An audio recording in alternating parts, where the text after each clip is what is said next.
Assalamualaikum warahmatullahi wabarakatuh.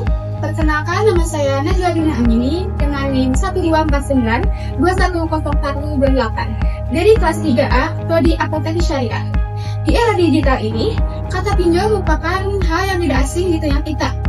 Pinjaman online atau sering dikenal dengan pinjol merupakan aplikasi atau situs web yang menawarkan pinjaman uang secara praktis. Hal ini memang kelihatannya mudah, tetapi di balik kemudahan ini pasti ada resiko yang akan datang. Maka dari itu, saya di sini akan membahas salah satu berita ekonomi utang pinjol warga negara Indonesia tembus 92,9 triliun, yang mana ini lebih besar dari total pay letter. OJK mencatat outstanding pinjol pada periode Oktober 2025 sebesar 92,92 triliun, yang dimana tumbuh sekitar 23,86% dari tahun sebelumnya. Dan hal ini masih lebih jauh dibandingkan dengan total letter outstanding pembayaran pada Oktober 2025 tumbuh sekitar 23,86% dengan nominal 92,92 triliun. Ujar Bapak Agusman selaku Kepala Eksekutif PPML pada saat konferensi pers LDKB OJK pada hari Kamis 11 Desember 2025. Pertumbuhan pay letter jika dibandingkan dengan periode sebelumnya juga bisa dapat menyentuh puluhan persentase, meskipun nominalnya masih lebih besar pinjol dibandingkan pay letter.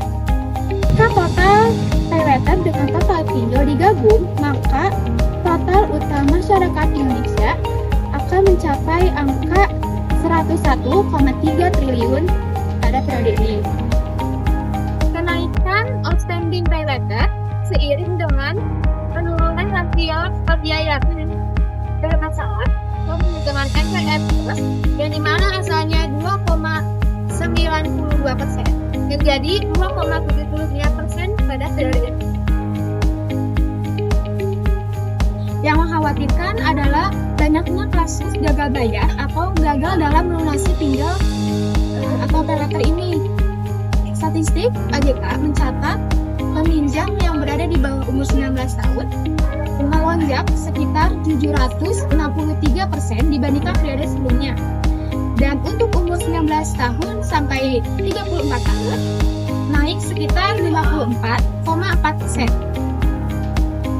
Menanggapi kasus ini, Pak Agusman menjelaskan kenapa hal ini bisa terjadi karena kurangnya literasi dan kesadaran generasi sekarang terhadap keuangan.